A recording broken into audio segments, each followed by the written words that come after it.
ইসলামী আন্দোলন বাংলাদেশ খেলাফত মজলিসের মধ্যে এই পয়েন্টে কোনো বিরোধ থাকতে পারে না। চরমনাইয়ের সাথে শাইখুল হাদিসের পরিবারের কোনো বিরোধ থাকতে পারে না। জমিয়ত উলামায়ে ইসলামের সাথে এই পয়েন্টে আমাদের কোনো বিরোধ থাকতে পারে না।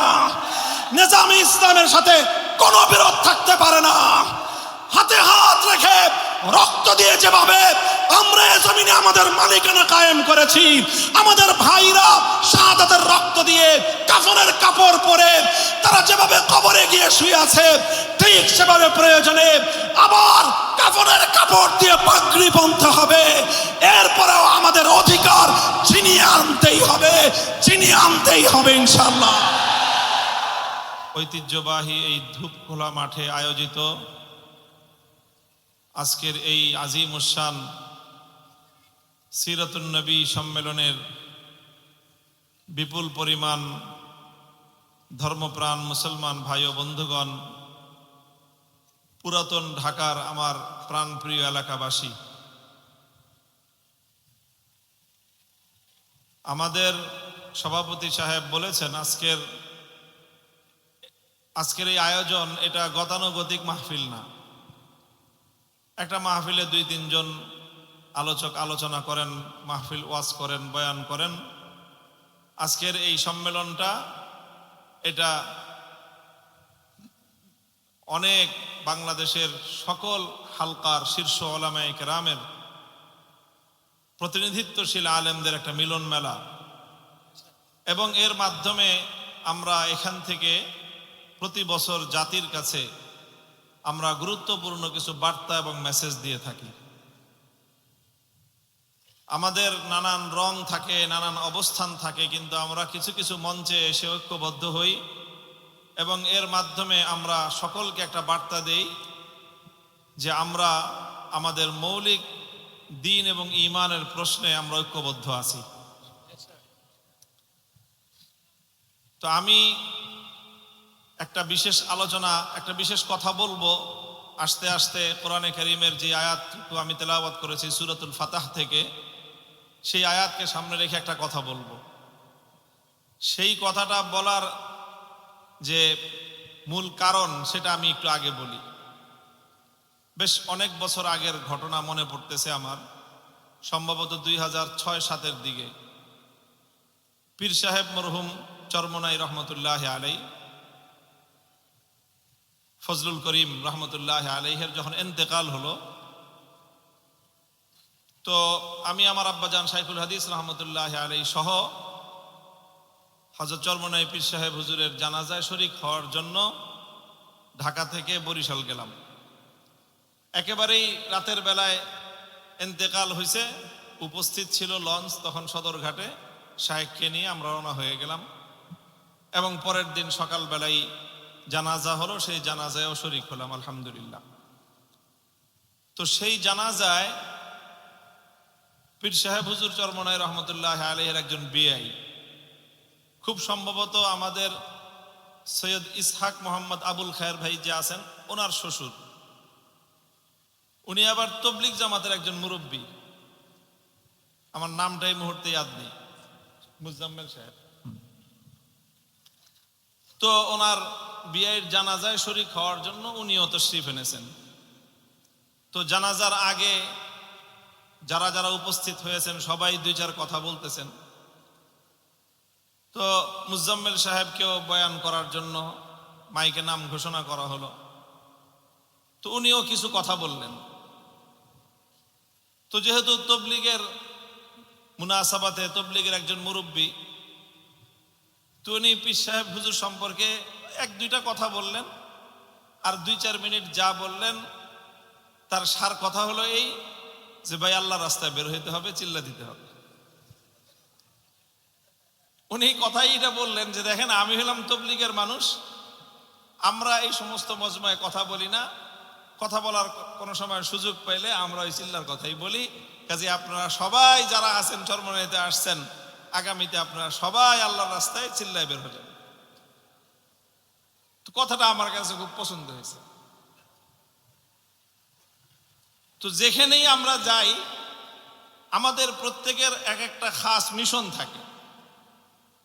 এক একটা মিশন নিয়ে কাজ করাটা যে প্রত্যেক ব্যক্তি, এখন তো সাধারণ জেনারেল লাইনেও এটা ব্যাপক চর্চা, যে প্রত্যেকের একটা সাধারণ এবং কমন পড়াশোনা থাকে। কমন পড়াশোনাটা করার পর প্রত্যেকে একটা বিশেষ বিষয় নিয়ে পড়াশোনা করার পর সেই বিষয়ে সে বিশেষজ্ঞ হয়। এই যে এমবিবিএস ডাক্তার যারা হয়, এমবিবিএস পাশ করার পরে ডাক্তার হয়, একটা ডিগ্রি অর্জন করে। ডিগ্রি অর্জন করার পরে এই এমবিবিএস ডাক্তারদের এখন বর্তমানে বাংলাদেশে খাওয়া নাই। শুধু এমবিবিএস দিয়ে তেমন কোনো চিকিৎসা সেবা দেওয়া সম্ভব না। এমবিবিএস পাশ করার পরে কোনো একটা বিষয় নিয়ে, মানব দেহের বিভিন্ন রোগ সংক্রান্ত বিভিন্ন বিষয়ের স্পেশালাইজেশন আছে, বিশেষজ্ঞ কোর্স আছে, সেই সমস্ত কোর্স করে পরীক্ষা দিয়ে পাশ করে তারপরে বিশেষজ্ঞ হইতে হয়। কেউ নাক কান গলা বিভাগ হয়, কেউ দেখা যায় ব্রেন সংক্রান্ত নিউরোলজি, নানা রকমের, কেউ সার্জন হয়, কেউ মেডিসিন স্পেশালিস্ট হয়। প্রত্যেকে এক একটা বিষয় নিয়ে তার আলাদা ইখতিসাস থাকে, বিশেষজ্ঞ হয়। তখন সে ওই বিষয়ে সে একটা বিশেষ যোগ্যতা দক্ষতা অর্জন করে এবং মানুষকে অনেক মানুষের খেদমত করার সুযোগ তৈরি হয়। এখন আমাদের মাদ্রাসাগুলোতেও আলহামদুলিল্লাহ কিছু চর্চা শুরু হয়েছে।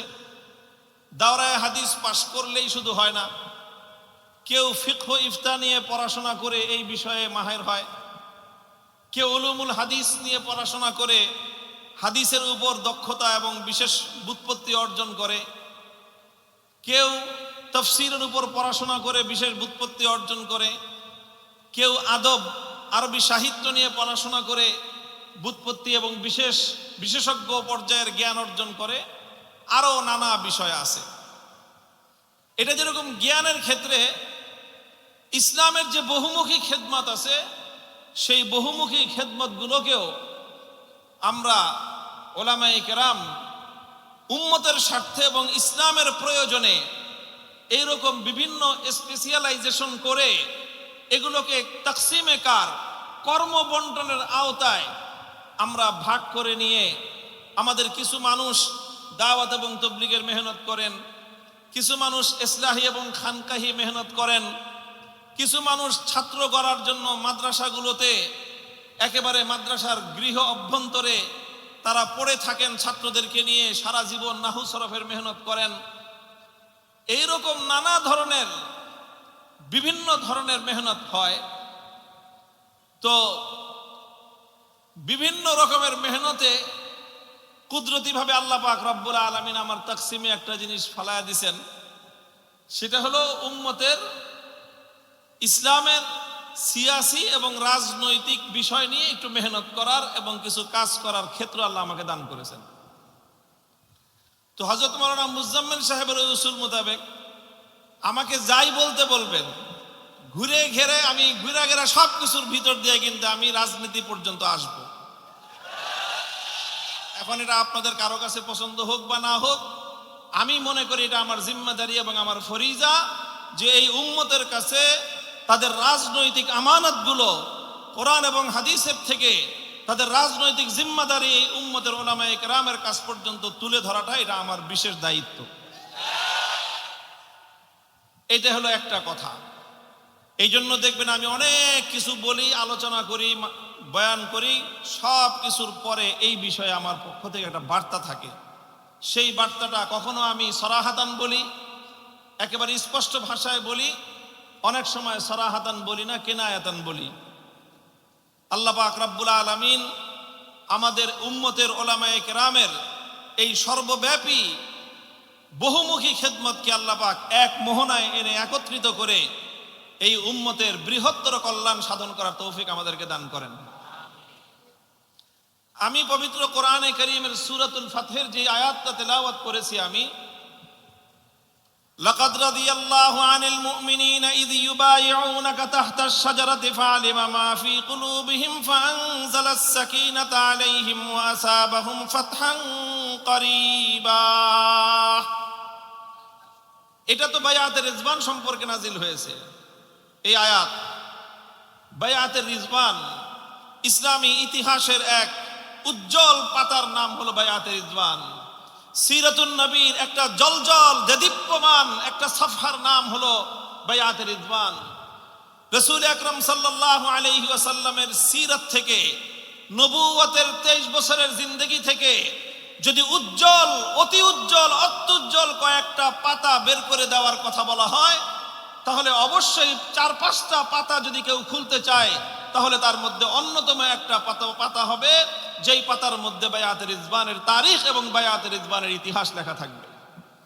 যদি সাহাবায়ে কেরামের জিন্দেগিকে তালাশ করা হয়, সোয়া লক্ষ সাহাবায়ে কেরামকে যদি নানাভাবে বিশ্লেষণ করা হয়, সাহাবায়ে কেরামের জীবন চরিত্রকে নিয়ে যদি আলোচনা করা হয়, তাহলে সেই সকল সাহাবায়ে কেরামের জীবনের মধ্যে গুরুত্বপূর্ণ যেই কয়েকটা তাৎপর্যময় ঘটনা থাকবে, হিজরত এবং আপনার বদরের জিহাদের পর সবচেয়ে গুরুত্বপূর্ণ যেই ঘটনাটা সাহাবায়ে কেরামের জিন্দেগিতেও আলোচিত হবে, সেই ঘটনাটার নাম হলো বায়াতে রিদওয়ান।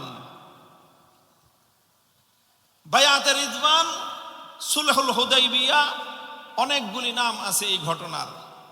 সুলহে হুদাইবিয়াকে তারিখের মধ্যে 3টা নামে আখ্যায়িত করা হয়।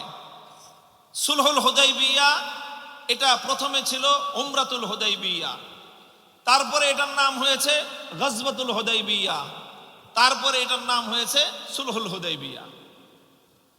প্রথম নাম কি ছিল? উমরাতুল হুদাইবিয়া।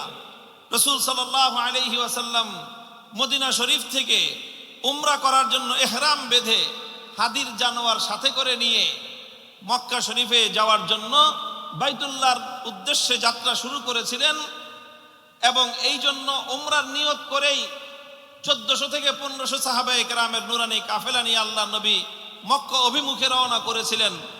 উমরার নিয়ত ছিল, ইহরাম ছিল, এই জন্য এই ইতিহাসকে এবং এই সফরকে বলা হয় উমরাতুল হুদাইবিয়া। যখন আল্লাহ নবী হুদাইবিয়া পর্যন্ত এসে পৌঁছলেন মক্কার উপকণ্ঠে, মক্কার কুরাইশরা বাধা দিল যে কোনোভাবেই আল্লাহ নবীকে মক্কায় ঢুকতে দিবে না, প্রয়োজনে লড়াই করবে, যুদ্ধ হবে, কিন্তু তারা কোনো মূল্যেই আল্লাহ নবীকে মক্কা শরীফে ঢুকতে দিবে না। রাসূল আকরাম সাল্লাল্লাহু আলাইহি ওয়াসাল্লাম তাদের সঙ্গে আলোচনা করলেন, নানাভাবে তাদেরকে বোঝালেন যে দেখো, আমরা যুদ্ধ করতে আসি নাই, আমরা মারামারি করতে আসি নাই, সংঘাত করতে আসি নাই, আমরা এসেছি শুধুমাত্র আল্লাহর ঘর বাইতুল্লাহর সফর করব, বাইতুল্লাহর জিয়ারত করব, তাওয়াফ করব, উমরা করব, আমরা চলে যাব, আমরা আর কিছুই করব না। কিন্তু তারা কোনোভাবেই আল্লাহর নবীর এই কথা শুনল না, এবং তারা তাদের এক কথা পরিষ্কার যে আমরা কোনোভাবেই আপনাকে মক্কা ঢুকতে দিব না।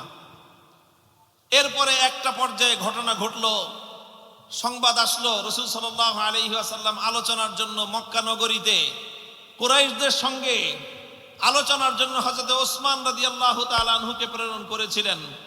হঠাৎ হুজুরের কাছে এরকম একটা সূত্রে সংবাদ আসলো, ওসমান রাদিয়াল্লাহু তাআলা আনহুকে শহীদ করে দেয়া হয়েছে। নবী আকরাম সাল্লাল্লাহু আলাইহি ওয়াসাল্লাম সাহাবায়ে কেরামের কাছে ঘোষণা করলেন, আমি আমার ওসমানকে মক্কাওয়ালাদের কাছে প্রেরণ করেছিলাম আলোচনার জন্য। দুনিয়ার সকল অসভ্য জাতীয় কোনোদিন কোনো কাসেদ এবং কোনো দূতের উপর আক্রমণ করে না, তাদের জীবনের নিরাপত্তা দেওয়া দুনিয়ার সবচেয়ে অসভ্য জাতিরও একটা সভ্যতার বলতে সর্বশেষ চিহ্ন এটা থাকে। আজ মক্কাওয়ালারা যদি আমার ওসমানকে হত্যা করে থাকে, শহীদ করে থাকে, আমি শপথ নিলাম হুদাইবিয়ার মাটি থেকে ওসমানের রক্তের বদলা না নিয়ে আমি ফিরবো না। তোমরা ওসমানের হত্যার বদলা নেওয়ার জন্য কারা কারা প্রস্তুত আছো? সাহাবায়ে কেরাম খইয়ের মতো ফুটতে আরম্ভ করলেন। আল্লাহ নবী বললেন যে হয় আমরা ওসমানের হত্যার বদলা নিয়ে মক্কা বিজয় করে এখান থেকে ফিরবো, আর না হয় এই মাঠেই আমাদের প্রত্যেকের জীবন যাবে, কল্লা যাবে, রক্ত দিব, কিন্তু আমরা এই অন্যায় হত্যাকাণ্ডের প্রতিশোধ না নিয়ে আমরা ফিরবো না। সাহাবায়ে কেরাম আল্লাহ নবীর হাতে বায়াত নিলেন। বায়াত আলাল মউত ছিল, এটা মৃত্যুর উপর বায়াত। আল্লাহ নবী তার 23 বছরের জিন্দেগিতে একবার মৃত্যুর উপর বায়াত গ্রহণ করেছেন, আর এর আগে পরে কখনোই বায়াত আলাল মউত আল্লাহ নবী গ্রহণ করেননি।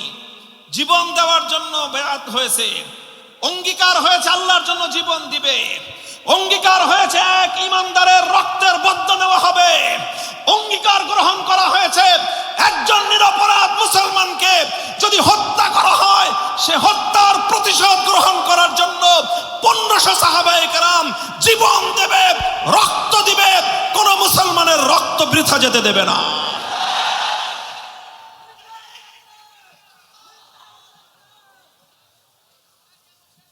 এইভাবে বায়াতের রিদওয়ান হলো সাহাবায়ে কেরামের এই জজবা, একজন মুসলমানের প্রতি তাদের হৃদয়ের এই ভালোবাসা, তাদের এই আন্তরিকতা, একজন নিরপরাধ মানুষের রক্তের প্রতিশোধ গ্রহণ করার, হত্যার বদলা গ্রহণ করার এই মানসিকতাকে আমার আল্লাহ পাক রব্বুল আলামিন এপ্রিশিয়েট করলেন।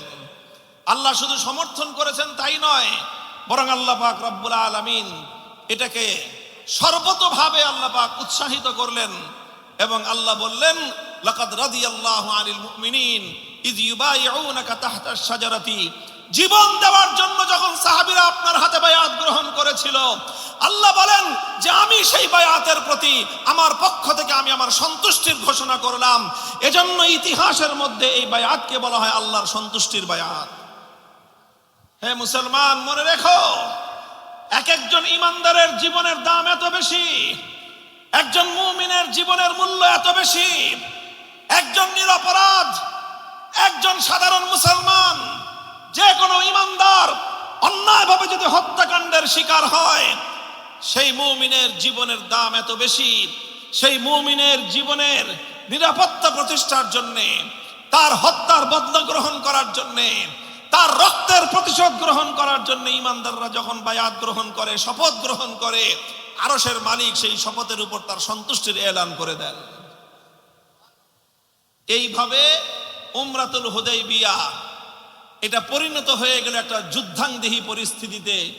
এই জন্য ইতিহাসের পাতায় এই ঘটনাকে দ্বিতীয় নামে নামকরণ করা হয় গজওয়াতুল হুদাইবিয়া। এই যখন চরম পর্যায়ের উত্তেজনা ছড়িয়ে পড়লো, মক্কার কুরাইশরা দেখলো যে খবর ভাবসাব ভালো না, পরিস্থিতি ভালো নয়। আজ নবীর সাহাবীরা যেভাবে জীবন দেওয়ার জন্য শপথ গ্রহণ করেছে, পরিস্থিতি এত সহজে সামাল দেওয়া যাবে বলে মনে হয় না।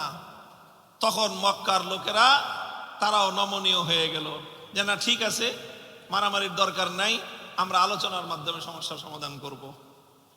শেষ পর্যন্ত ইতিহাস লম্বা, দ্বিপাক্ষিক আলোচনা হলো, আলোচনার মাধ্যমে কিছু ধারা নির্ধারিত হলো এবং সেই ধারার মাধ্যমে কিছু কথাবার্তা ঠিক হলো। সেই কথাগুলোর মাধ্যমে একটা চুক্তি স্বাক্ষরিত হলো, যেই চুক্তিকে বলা হয় সুলহে হুদাইবিয়া। সুলহুল হুদাইবিয়া একটা সন্ধি হলো মক্কার কুরাইশদের সঙ্গে আল্লাহর নবীর। সেই সুলহুল হুদাইবিয়া তখন এটা উমরাতুল হুদাইবিয়া থেকে গজওয়াতুল হুদাইবিয়া হয়ে এটার চূড়ান্ত নাম গিয়ে দাঁড়ালো সুলহুল হুদাইবিয়া। এইগুলো বলাও আমার উদ্দেশ্য না, আমি আমার অন্য একটা কথা বলার জন্য এই ঘটনার উদ্ধৃতি দিলাম। কথা যেটাই বলবো, আগে তো ঘটনাটা বলতে হবে, বিষয়টা। সহিহ বুখারী শরীফের মধ্যে এই সুলহে হুদাইবিয়ার বাবের মধ্যেই হযরত বারা ইবনে আযিব রাদিয়াল্লাহু তাআলা আনহু, আল্লাহর পয়গম্বরের একজন গুরুত্বপূর্ণ সাহাবী বারা ইবনে আযিব রাদিয়াল্লাহু তাআলা আনহু, তিনি বর্ণনা করেন অন্যান্য সাধারণ মুসলমানদেরকে লক্ষ্য করে, একদিন হযরত বারা ইবনে আযিব বললেন, তাউদ্দুনা আনতুমুল ফাতহা ফাতহা মাক্কাতা, তাউদ্দুনা আনতুমুল ফাতহা ফাতহা মাক্কাতা। তোমরা মনে করো আল্লাহর নবীর জীবনের সবচেয়ে বড় ঐতিহাসিক বিজয় হলো মক্কা বিজয়। এটাই সাধারণ কথা, কারণ মক্কা বিজয়ের মাধ্যমে ইসলামের একটা বিশাল গৌরব প্রতিষ্ঠিত হয়েছিল। যেই জমিন থেকে আল্লাহর নবী 8 বছর আগে নিতান্ত নিঃস্ব অসহায় অবস্থায়, যেই জমিন থেকে আল্লাহর নবীকে বের করে দেওয়া হয়েছিল, সাহাবায়ে কেরামকে বের করে দেওয়া হয়েছিল, নিজের জন্মভূমি ছাড়তে হয়েছিল, ইতিহাসের বর্বরতম সমস্ত অত্যাচার এবং নির্যাতনের স্টিম রোলার গুলো পরিচালিত হয়েছিল, ইতিহাসের নির্মম সকল অধ্যায়গুলো রচিত হয়েছিল যেই মাটিতে, আল্লাহর নবী সেই মাটিতে বিজয়ী বেশে প্রবেশ করেছিলেন মক্কা বিজয়ের দিন। এবং মক্কা বিজয়ের মাধ্যমেই মূলত মক্কার কুরাইশদের সাথে ইসলামের সকল দ্বন্দ্ব এবং সংঘাত চূড়ান্ত ফয়সালা হয়ে যায় এবং এই বিরোধ নিষ্পত্তি হয়ে মক্কা নিরঙ্কুশভাবে ইসলামের বিজয় প্রতিষ্ঠিত হয়। এই জন্য ফতহে মক্কা এটা ইসলামের খুব গুরুত্বপূর্ণ একটা ঘটনা এবং একটা ঐতিহাসিক বিজয়, যেটাকে স্বাধীনতা দিবস বলা যায়, বিজয় দিবস বলা যায়। আমরা যেরকম বাঙালি জাতি আমরা বিজয় দিবস উদযাপন করি, মুসলিম জাতির জন্যও সত্যিকার অর্থে আল্লাহর নবীর 23 বছরের জীবন পর্যালোচনা করলে চূড়ান্ত বিজয় দিবস তো ছিল ফতহে মক্কার দিন। মক্কা বিজয়ের দিনটাই ছিল বিজয় দিবসের দিন। হযরত বারা ইবনে আযিব রাদিয়াল্লাহু তাআলা আনহু বলেন যে তাউদ্দুনা আনতুমুল ফাতহা ফাতহা মাক্কাতা, হে সাধারণ মুসলমান, তোমরা তো আল্লাহর নবীর জীবনের ঐতিহাসিক বিজয় হিসাবে, সবচেয়ে বড় বিজয় হিসাবে তোমরা মক্কা বিজয়কে গ্রহণ করো, গণনা করো। তোমাদের ধারণা এরকম, ওয়াকাদ কানা ফাতহু মাক্কাতা ফাতহান। নবীর সাহাবী, এই ছাত্ররা ভালো করে মনোযোগ দিয়ে শুনো কথাটা, ওয়াকাদ কানা ফাতহু মাক্কাতা ফাতহান। সাহাবী বলতেছেন আমাদের দৃষ্টিতে মক্কা বিজয়টা এটা একটা মামুলি বিজয় ছিল, এটা খুব বড় কোনো বিজয় ছিল না। মক্কা বিজয়টা একটা সাধারণ বিজয় ছিল। ওয়ানাহনু নাউদ্দুল ফাতহা বায়াতার রিদওয়ান ইয়াউমাল হুদাইবিয়াহ, ওয়ানাহনু নাউদ্দুল ফাতহা বায়াতার রিদওয়ান ইয়াউমাল হুদাইবিয়াহ। আমরা যারা আল্লাহর নবীর সাহাবীদের মধ্যে দূরদর্শী সাহাবী যারা ছিলাম, আমরা যারা নবীর সাহাবীদের মধ্যে অত্যন্ত গভীর দৃষ্টি সম্পন্ন সাহাবী ছিলাম, আমরা যারা ঘটনার গভীরতায় গিয়ে একটা ঘটনাকে পর্যবেক্ষণ করতে পারি, আমাদের সাহাবীদের মধ্যে অভিজ্ঞ, দক্ষ, প্রজ্ঞাবান সাহাবীদের দৃষ্টিতে প্রকৃত বিজয় ছিল বায়াতে রিদওয়ান, সুলহে হুদাইবিয়ার দিন। সেই দিনই প্রকৃত বিজয় অর্জিত হয়েছে।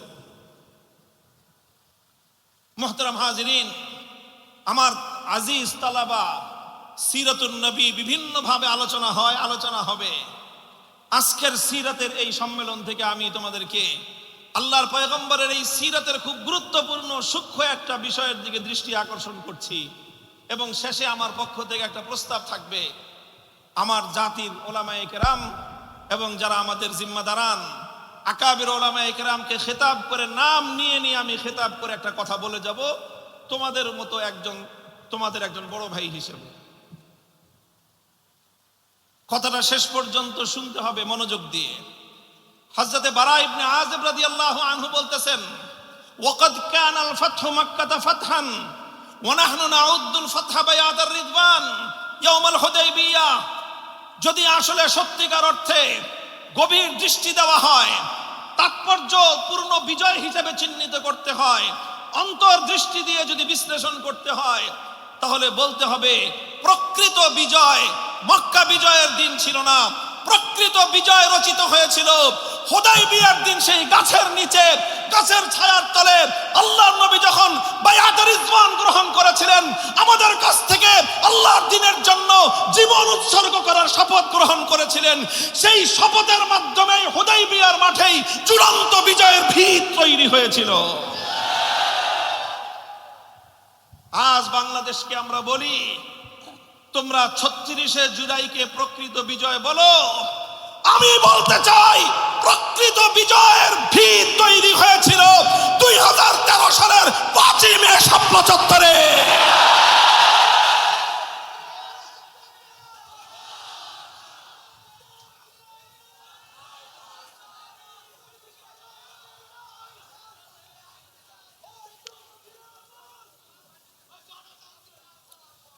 এটা খুব ভালো করে মনে রাখতে হবে। আজ এই কথা আমরা অনেকে বলি না, অনেক সময় আমাদের ভুল হয়ে যায় কথাটা বলতে। হে উম্মতের ওলামায়ে কেরাম, হে সাহাবায়ে কেরামের উত্তরসূরিরা, সত্যিকার আশিক রাসূল, সত্যিকার আশিক রাসূল আল্লাহর নবীর উম্মতেরা মনে রেখো, শাপলা চত্বরে নবী প্রেমিক আল্লাহর পয়গম্বরের আশিক রাসূল উম্মতদের রক্তের ঋণ যদি তোমরা ভুলে যাও, ইতিহাস তোমাকে গাদ্দার হিসেবে চিহ্নিত করবে।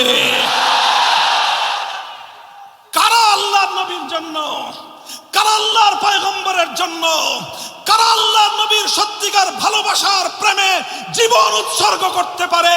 ইসলামী ইতিহাসের 1400 বছরের ইতিহাসে শাপলা চত্বর এক অনন্য ঐতিহাসিক ঘটনা।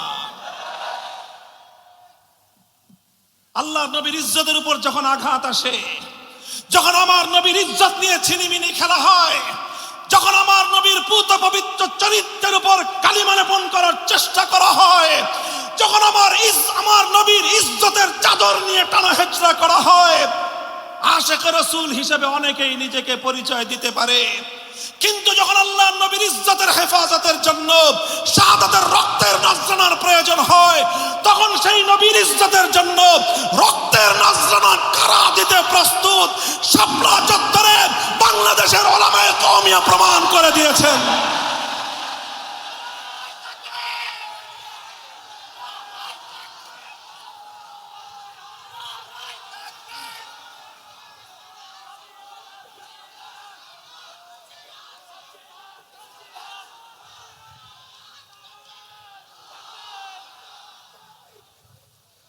কাজেই ওয়াকাদ কানা ফাতহু জুলাই ফাতহান, ওয়াকাদ কানা ফাতহু জুলাই ফাতহান ওয়া নাহনু নাউদ্দুল ফাতহা ইয়াওমা শাপলা চত্বর। প্রকৃত বিজয় সেখানেই তৈরি হয়েছিল। বিজয়ের ভিত শাহাদাতের রক্ত দিয়ে আল্লামা আহমদ শফী জুনায়েদ বাবুনগরের সন্তানরা কায়েম করেছিল।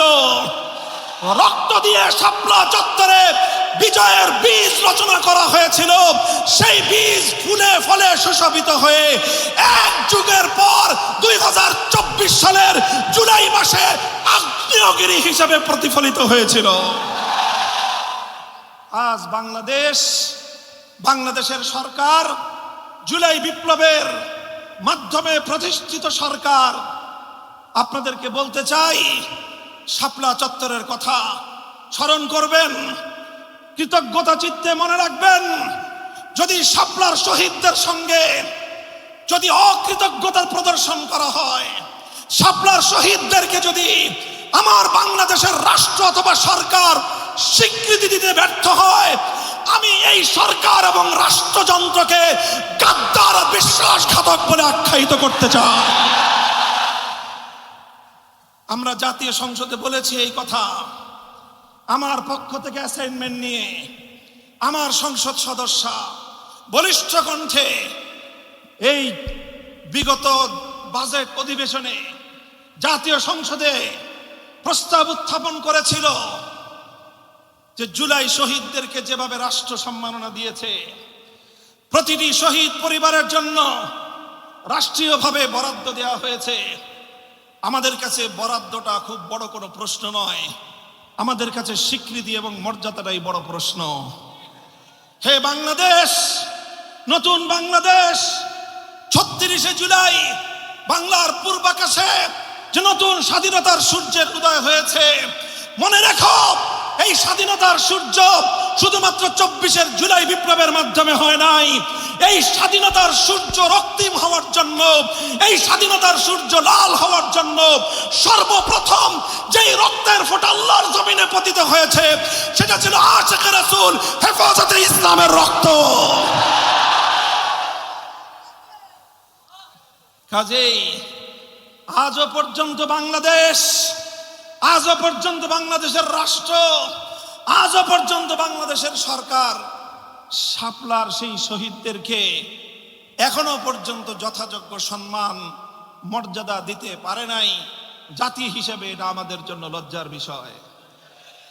এবার আমরা সংসদে বলেছি, এভাবে মাঠে বলছি, আমরা আর কিছুদিন দেখব, এরপরে আমার ভাইয়ের রক্তের মূল্য আদায় করার জন্য, আমাদের ভাইদের রক্তের সম্মান আর মর্যাদা আদায় করার জন্য এর চেয়ে বড় যদি কিছু করতে হয়, সেটা করতে এক চুল পরিমাণ কুণ্ঠিত হব না আমরা ইনশাআল্লাহ।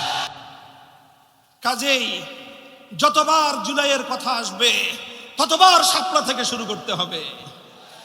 যতবার জুলাই বিপ্লবের কথা বলবে ততবার স্বপ্নার শহীদদেরকে স্মরণ করতে হবে। যতবার বাংলাদেশের স্বাধীনতার কথা বলবে ততবার হেফাজতে ইসলামের নাম উচ্চারণ করতে হবে।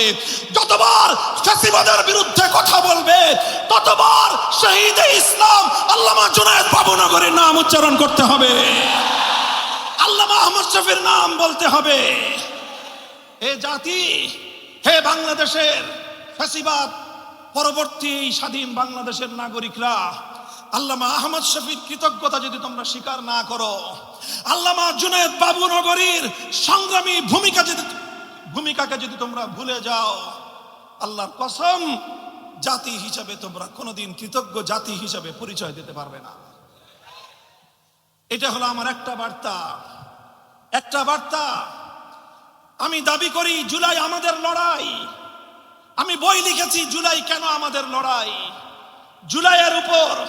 জুলাইয়ের বিপ্লবের উপর আমাদের সত্য আছে, আমাদের মালিকানা আছে। এই মালিকানা কারো অনুগ্রহে নয়, এই মালিকানা কারো অনুদানে নয়, এই মালিকানা প্রতিষ্ঠিত করেছি আমরা রক্তের নজরানা দিয়ে।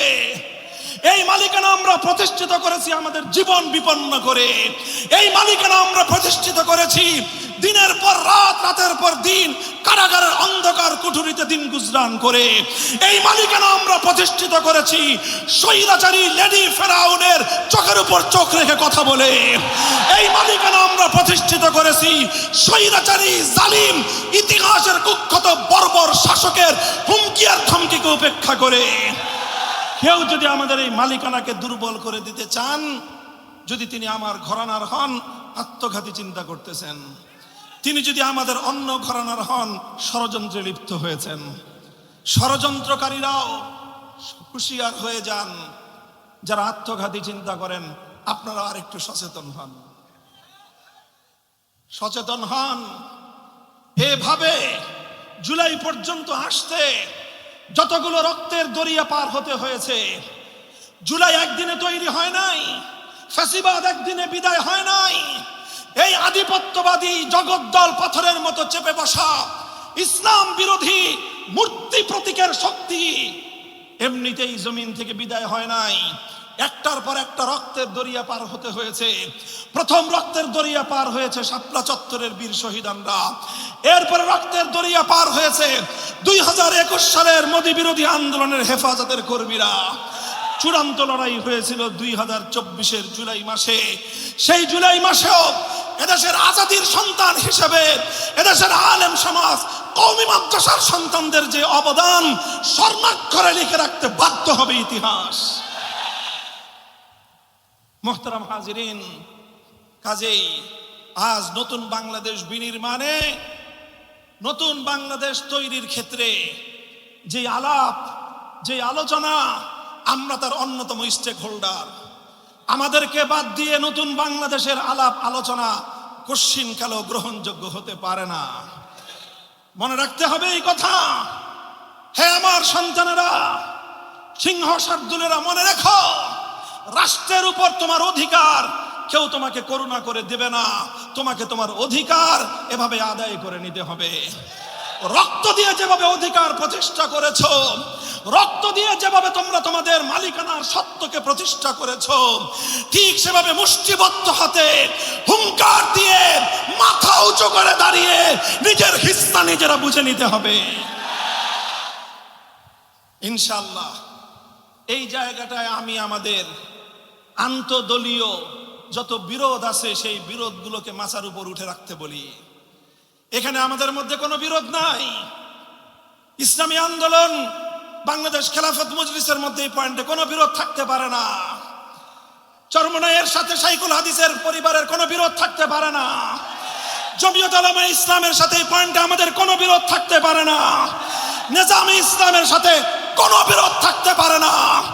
হাতে হাত রেখে রক্ত দিয়ে যেভাবে আমরা জমিনে আমাদের মালিকানা কায়েম করেছি, আমাদের ভাইরা শাহাদাতের রক্ত দিয়ে কাফনের কাপড় পরে তারা যেভাবে কবরে গিয়ে শুয়ে আছে, ঠিক সেভাবে প্রয়োজনে আবার কাফনের কাপড় দিয়ে পাগড়ি বাঁধতে হবে।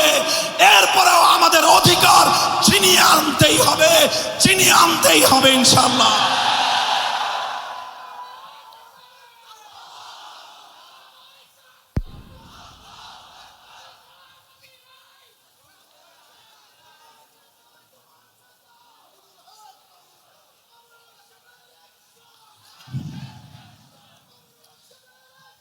আমি একটা কথা বললাম, এই কথাটা আপনারা খুব ভালো করে মনে রাখবেন। আমার আরেকটা কথা গুরুত্বপূর্ণ, যেই কথাটা আমার মূল মেসেজ, সেটা আমি এখন বলতেছি। সেটা হলো এই যে বায়াতের রিদওয়ানকে এতটা তাৎপর্যময় যে বর্ণনা করা হলো, এতটা গুরুত্ব দেওয়া হলো বায়াতের রিদওয়ানকে, এটা তো পরবর্তী যুগের কোনো ঐতিহাসিক এই গুরুত্বটা দেয় নাই। এই গুরুত্বটা তো স্বয়ং সাহাবায়ে কেরাম দিয়েছেন, এই গুরুত্বটা তো স্বয়ং আল্লাহর নবী দিয়েছেন। বরং আরেক কদম বাড়িয়ে তো বলতে হবে, এই গুরুত্ব তো স্বয়ং আমার আল্লাহ ঘোষণা করেছেন। আল্লাহ রাব্বুল আলামিনই তো সুলহে হুদাইবিয়ার পর, যখন আল্লাহ নবী হুদাইবিয়া থেকে মদিনার দিকে ফিরে যাচ্ছিলেন, সাহাবায়ে কেরামের তাদের হৃদয়গুলো ভাঙ্গা ছিল, তাদের মনগুলো বেদনা বিদুর ছিল। করতে আসলাম ওমরা, করতে পারলাম না ওমরা, জিহাদের শপথ নিলাম, শাহাদাতের রক্ত দিব, জিহাদও করতে পারলাম না, শহীদও হইতে পারলাম না, শেষ পর্যন্ত সন্ধি করে ফিরে যাচ্ছি। মনটা তাদের খুব ব্যথাতুর ছিল। তাদের ভগ্ন হৃদয়ে প্রশান্ত করার জন্য স্বয়ং আমার আল্লাহ পাক রব্বুল আলামিন আয়াত নাজিল করেছিলেন, ইন্না ফাতাহনা লাকা ফাতহাম মুবিনা। হে নবী, আমি আপনাকে হুদাইবিয়ায় শুধুমাত্র একটা সন্ধি করাই নাই। এই মনে রাখো মাদ্রাসা তালেবে ইলমরা, আমার আল্লাহ বলতেছেন, হে আমার সাহাবী, হে আমার নবীর সৈনিকেরা, হে আমার নবীর সাহাবীরা, হে উম্মতে মুসলিমার এক একজন সদস্য, শুনে রাখো, হুদাইবিয়া একটা চুক্তি স্বাক্ষরিত হয়েছে। বাহ্যিকভাবে দেখা গিয়েছে ওই চুক্তির মধ্যে মুসলমানরা নথি স্বীকার করেছে, কিন্তু আমি আল্লাহ ঘোষণা করতেছি, বাহ্যিকভাবে এটা একটা চুক্তি, বাহ্যিকভাবে এটা একটা সন্ধি, কিন্তু আমি আল্লাহ বলতেছি, এটা শুধুমাত্র একটি সন্ধি নয়, এটা হলো ইসলামের ইতিহাসের সবচেয়ে বড় ঐতিহাসিক বিজয়। কেন হুদাইবিয়াটা কেন ঐতিহাসিক বিজয়? কারণটা কি?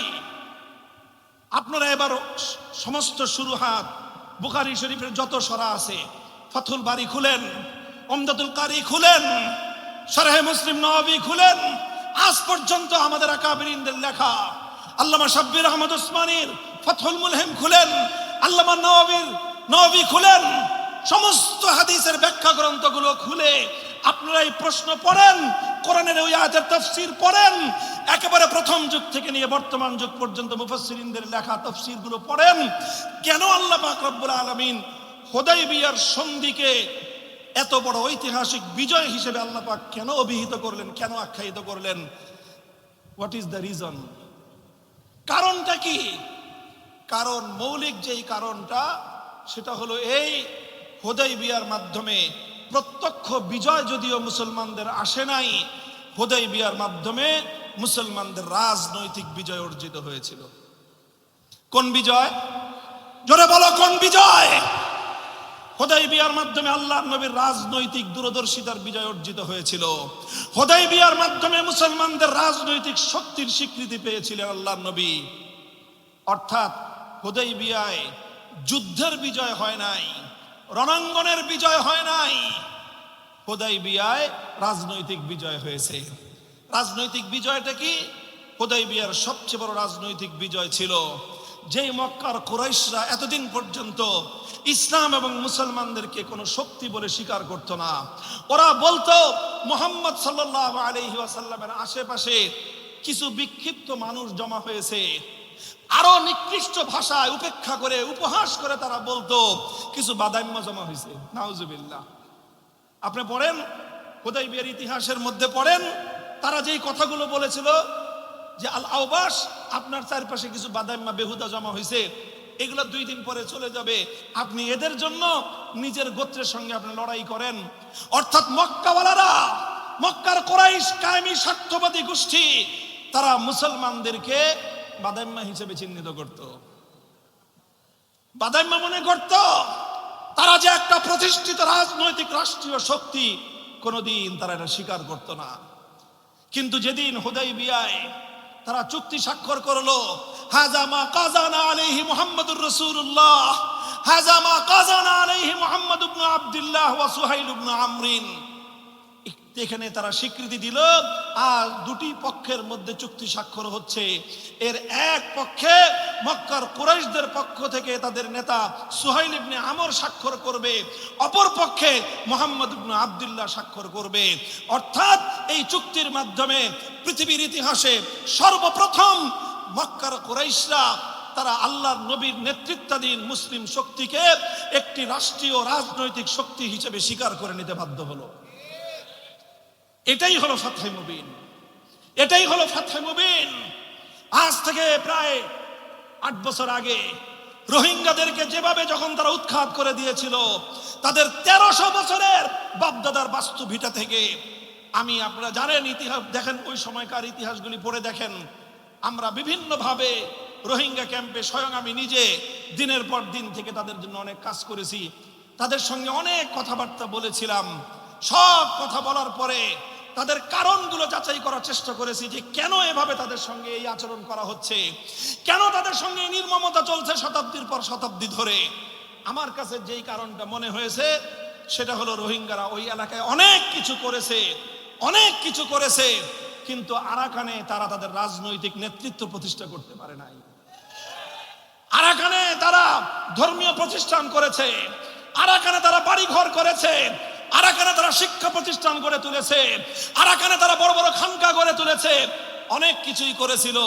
কিন্তু একটা কাজ রোহিঙ্গারা কখনোই করার চিন্তা করে নাই, সেটা হলো তাদেরকে আরাকানের একটা স্থায়ী রাজনৈতিক শক্তি হিসেবে, সুসংহত একটা নেতৃত্বের অধীনে রাজনৈতিক শক্তি হিসেবে নিজেদেরকে প্রতিষ্ঠা করতে তারা পারে নাই।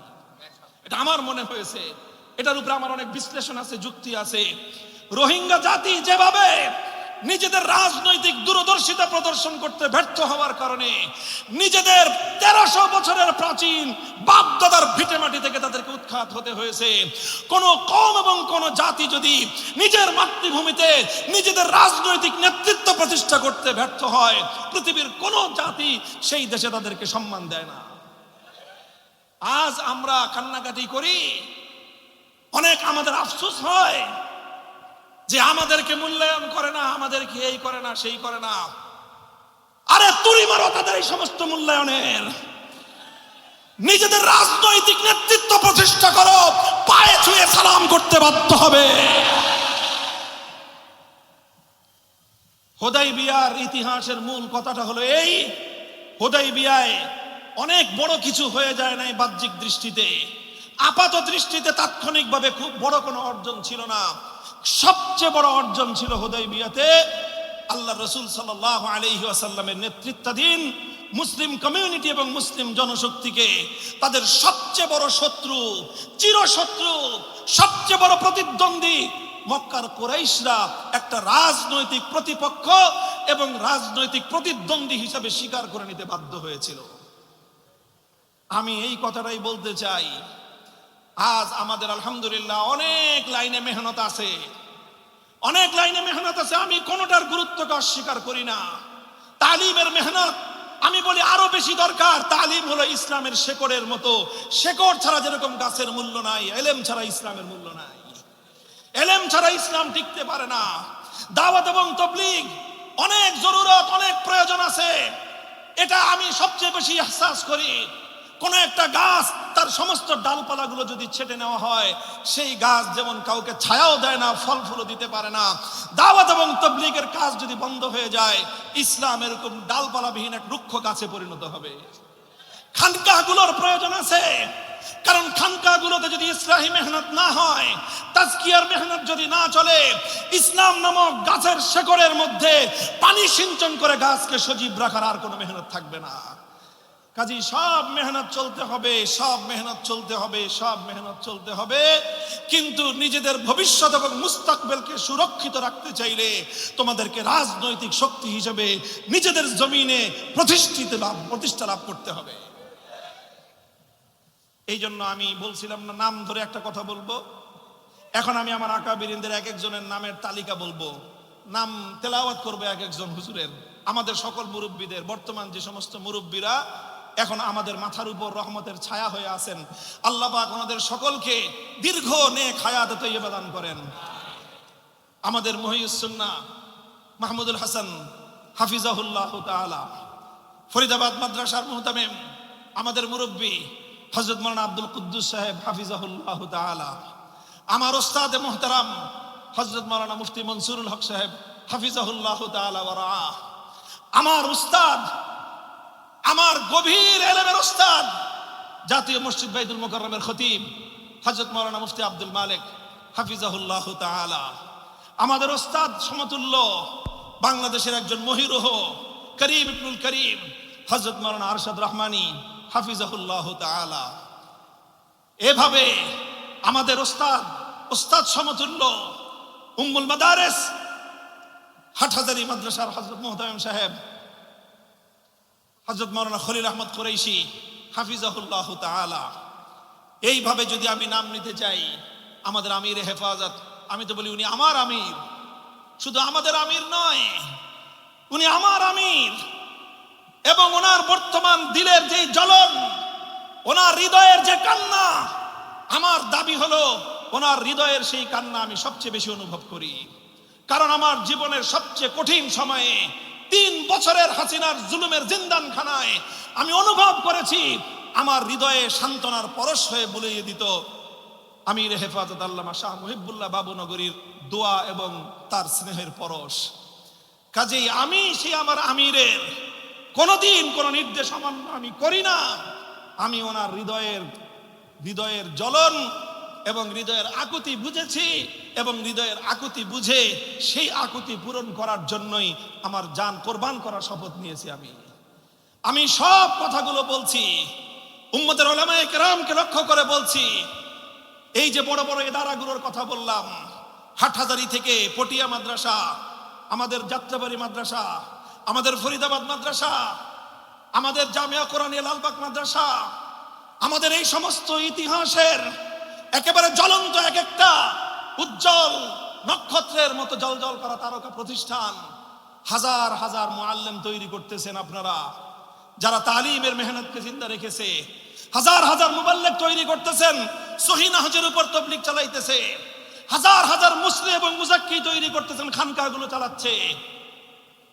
আরো অনেক হাজার হাজার দায়ী পয়দা করতেছেন, যারা উম্মতের দাওয়াত এবং ওয়াজের মেহনতের ময়দানে মেহনত তারা করতেছেন।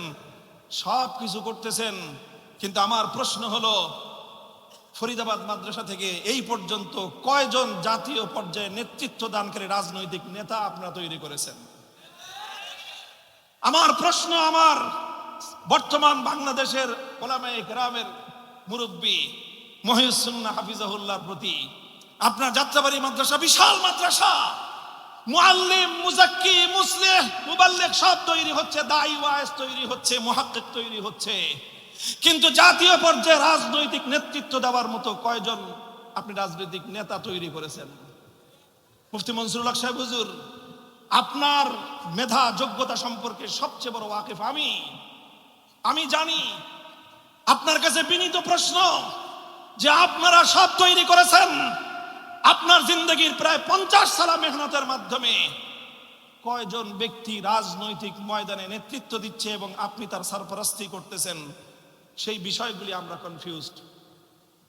আমি বলতে চাই যে কথা, উম্মতের সব লাইনে মেহনত যেরকম হওয়া জরুরি, কোন একটা লাইনের মেহনতকে এক চুল পরিমাণ আমি গুরুত্ব কমাচ্ছি না। তবে সেই সাথে আমি যুক্ত করতে বলছি, এই সকল বড় বড় দ্বীনি ইদারাগুলো থেকে সুপরিকল্পিতভাবে আগামী দিনে এই জমিনে নেতৃত্বের বাগডোর সামলানোর জন্য যোগ্য কায়েদে মিল্লাত রাজনৈতিক নেতা তৈরি করতে হবে।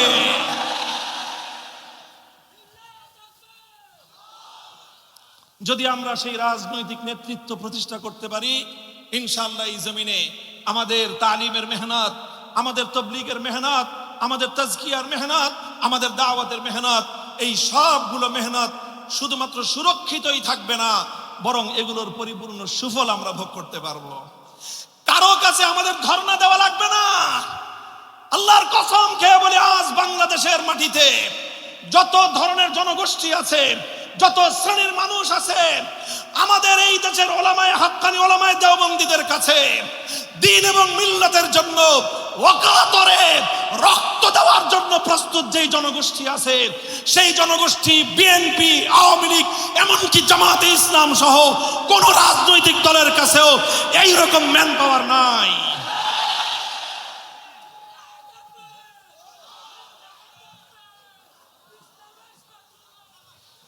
সুতরাং আমার আজকের আখেরি পয়গাম হলো এই, আল্লাহ নবীর সিরাত থেকে, সিরাতুন নবীর এই আলোচনাটাই আমি করে গেলাম যে আল্লাহ নবীর জীবনের সবচেয়ে বড় ঐতিহাসিক বিজয় হিসেবে আল্লাহ পাক আখ্যায়িত করেছেন সেই দিনকে, যেই দিন আল্লাহ নবীর রাজনৈতিক বিজয় প্রতিষ্ঠিত হয়েছিল।